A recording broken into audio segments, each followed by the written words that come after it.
let's end the show. We went a little longer on the Stafford talk than I thought we would, and I know that this next topic, whenever we talk trades, is going to go a while. So we'll go into the NBA trade rumors to end the show. But before we do, Dave, let's talk about today's sponsor of the show, Manscaped.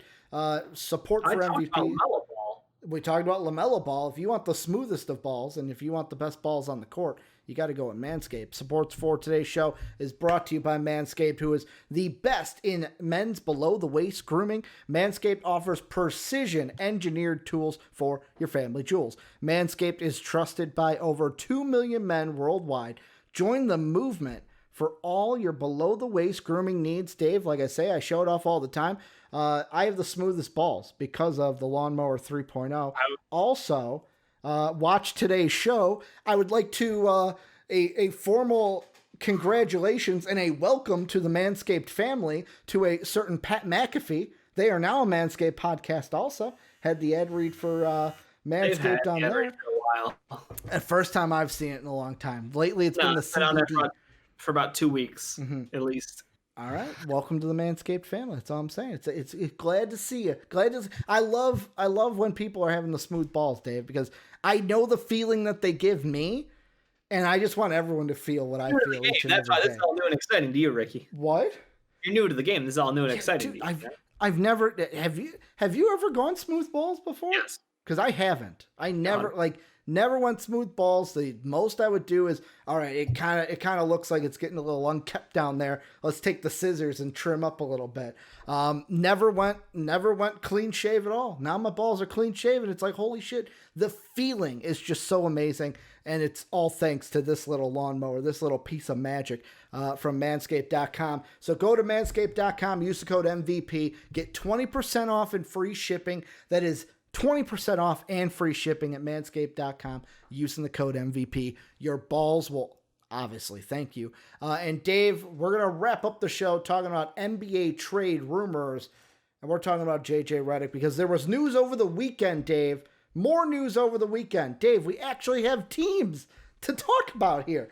The first report came out of Shams himself, said that sources, the Pelicans are focusing on Northeastern teams as a potential destination for 15-year veteran JJ Redick. Sixers, Nets, Celtics were all brought up on that. Also, this is from Keith Pompey of the Philadelphia Inquirer, said that Redick would also be interested in joining the Knicks. Redick has been ruled out of the rotation the last 2 games and is seeking a trade to an East Coast. Celtics, Nets, and 76ers are possible options, and the Knicks would be the 4th. So, Dave, out of those 4 teams, Sixers, Nets, Celtics, and Knicks, Celtics, Sixers, are any of those teams really good fits for JJ Redick? Are there any of those 4 that you're like, that team needs to add JJ Redick to their team? The Celtics could add JJ Redick to their team. That would help them. Aaron Nesmith, disappointing start to the year, has started to hit some shots now, but counting on a veteran when it counts in a playoff run is exactly what they should do. They're the team that has exposed the 76ers for using JJ Redick. They've got the defensive potential to cover up for JJ Redick when he's on the court because they have Jaylen Brown. They will have Marcus Smart back. They have Jason Tatum. Switches don't fucking mean a thing to that team. So I think that is the one that makes the most sense. I really love the idea of them adding in someone who, again, this year, obviously he's not shooting his sharpest, but at the same time, the situation and the offense is dreadful down there for the fucking Pels. Get this man the fuck out of town. Let him go back to a free-flowing offense where he comes off curls, gets handoffs, and sinks threes on the run. So I'm all in on the Celtics. This one makes the most sense to me. I think a return to the Sixers is the second most likely of the bunch. The Knicks one makes literally no sense to me.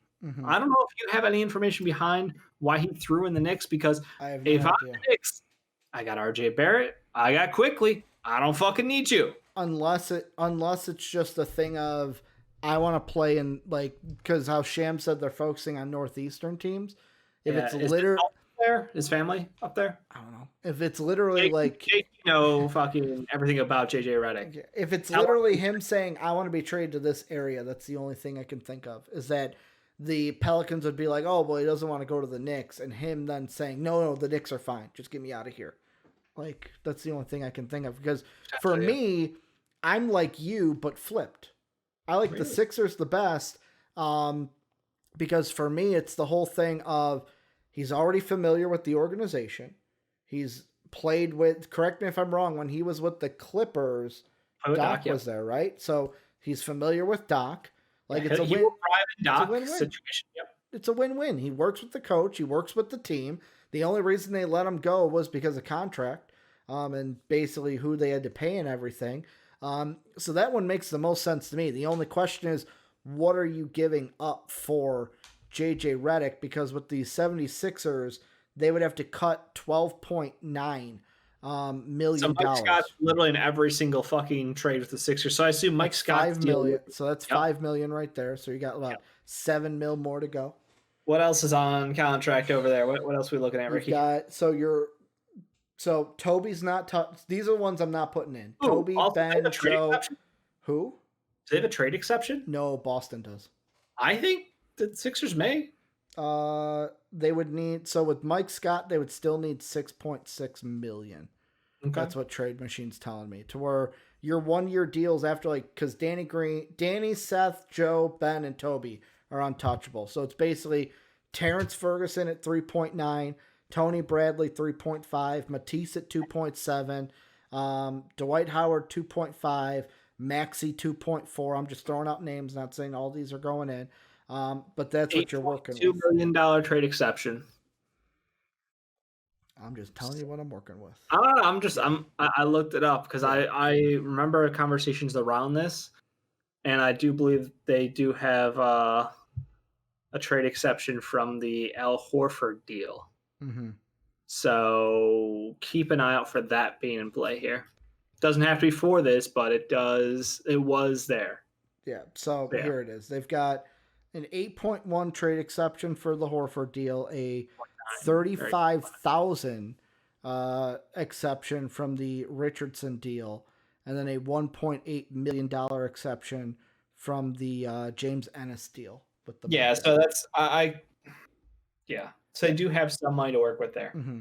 So like I don't know why Trade Machine's not applying any of these exceptions to this trade is the question. But I know like Boston, they're a team that does it. Like that's why to me it's like Boston is number 2 on this list, because I think the trade exception for Boston is they have the Gordon Hayward exception that is worth $28.5 million. Yep. And for me, I feel like the reason why Boston is 1, not 2, is because everyone's like, oh, what are they going to do with this trade exception? What are they going to do?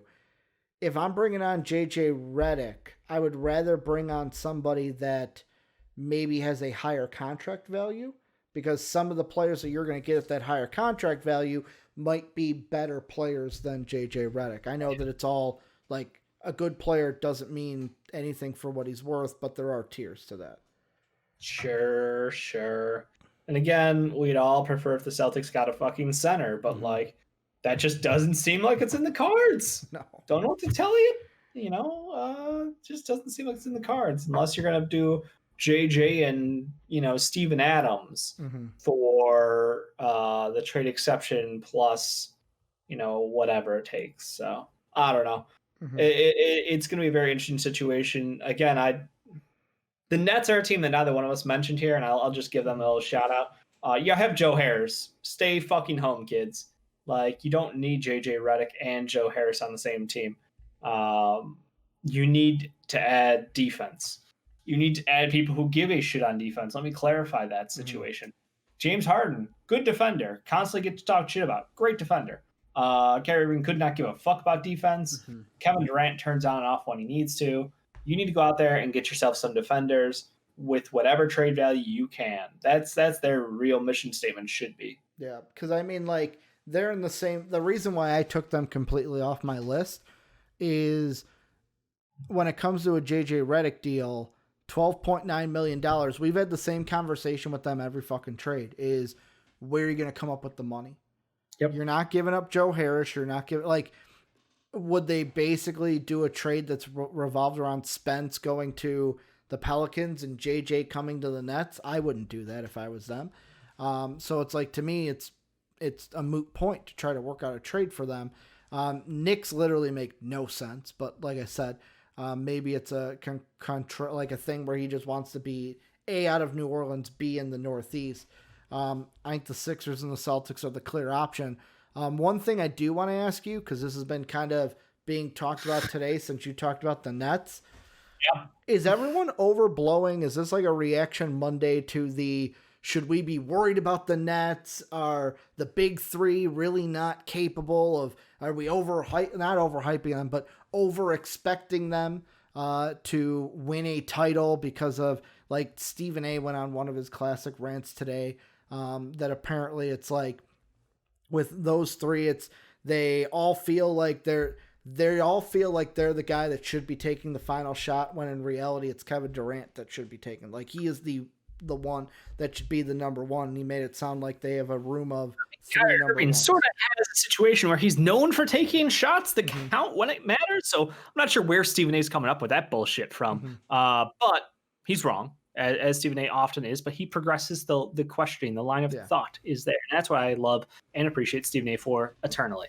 No, you point at the fucking scoreboard and you go, we're number 2 in the East, and we just made this trade happen. Our second best player was off doing whatever for multiple games. We're going to be just fucking fine. Don't overreact to a game against the Wizards in goddamn January. Like, people are so... Is it just a game against the Wizards, though? Because, like, they had the games against the Cavs. Like, since the big three have become what they are, maybe it's because we just expect them to blow everyone out, and it's just not going to happen that way. I mean, I don't know who expected that to happen. I think everybody looked at the roster, so they traded away their center. That's going to be a problem. I mean, when you have three of the... That's going to be a problem. They have no backup point guard. That's going to be a problem. Okay. I mean, I just look at it. You got three of the best players in the world. Like, yeah, sure. 3 of the best players in the world and the second best team in the East. What more do you want from them? They're playing against the fucking... Literally, the only team above them in the East is the Sixers, who have one of the deepest teams. We're getting production from Joel Embiid. Unheralded production from Tobias Harris. Nobody's ever fucking considered Toby being able to put up numbers like he is on the efficiency that he is. They're getting great play out of multiple role players on the team. Ben Simmons has stepped up when Joe has not been there. Like, literally the only team better than them is the Sixers right now. And this team doesn't give a fuck about that. You want to know why? Because they're going to hit their high point in the playoffs. People want to talk because they want to hate. That's all this is. This is people who want to be like, James Harden sucks, Kyrie Irving sucks. I told everybody they both suck. KD can't win without, Curry and Draymond and Clay and Kerr. Like, that's all this is. It's just a giant fucking hate fest on the Nets. They're an excellent basketball team who is completely going to be great in the playoffs. The problem is exactly what it is, though. They have no depth. They have a lack of role players on this team. They play no defense. Those are just those are the facts. It is what it is. People who are coming with other arguments just aren't looking at the argument at all. They're just blindly throwing hate. And it's like, if you want to throw a tantrum, feel free, but I'm not going to have this conversation every fucking time they lose a game. I mean, to me, it's one of those where the thing you said that is so true is playoffs are different than regular season. Like, a best of 7 series is nowhere near the regular season. Regular seasons, you are going to have highs and you are going to have lows. I think the thing that people are panicking about or overreacting to is like, so Washington beats them. Atlanta, probably a team they should have beat. They did, but Atlanta took them to overtime. You've got Miami, only a 4-point win. Cleveland beat them twice in a row, which was kind of shocking. And I think that the reason why it was most shocking is before that, like, they were on a streak. They were beating Denver, beating Milwaukee. 7-3 in the last 10. What? 7-3 in their last 10, which is good for the second best in the East. Yeah. I mean, the thing that I'm getting at in me, the only problem I see with the Nets, if there is going to be a problem, is that, so I was listening to Stephen A talk, and while I'm listening to him talk, I'm thinking, you look at their 3 guys, and I look at Kevin Durant in this sense. will it hurt this team that Kevin Durant, who is to me the clear number one, he is if anyone's looking at it to where it's like, who's the best player on that team? It's Kevin Durant. Kind of like on the old Cavs teams. It was just LeBron. It's LeBron. And the difference is, yet again, difference with LeBron and KD we've talked about is LeBron is more of a leader than Kevin Durant. Where is that going to hurt them? That none of the three have a real sense of being like, do any of those three, Kyrie, Harden, or Durant, need to be a great leader for this team to be successful? Like, that is the thought that came in my mind today. Because Harden, everything that came out of Houston, I would not call him a good leader. Kyrie, through his career, everything that went down in Boston, everything, would not call him a great leader. And then Kevin Durant, we know that he is, from his time in the Warriors, he's more of a guy that's like, just let me do my thing, let someone else do the whole leader thing. Yeah, I made this argument already. I'm not going to have it again. Like, I'm 100% on the side of there is no leader in that locker room. It's just the coach. You have two great coaches on that staff who are the leaders. Mm-hmm. There's nothing wrong with that. There's absolutely nothing wrong with that. You're saying Kevin Durant's the best player on the team? Don't know that he is. Don't know that he is. Okay. Second number two. Just the Cavs, because the Cavs play big. The Cavs have more bigs than they do. Yeah. Guess what? They can beat them on the boards. They can beat them on the fucking glass. They can beat them in the paint. Mm-hmm. They have no answer for that. I mean, what Drummond had, I don't even know how many rebounds Drummond had, but he had a lot in those two games.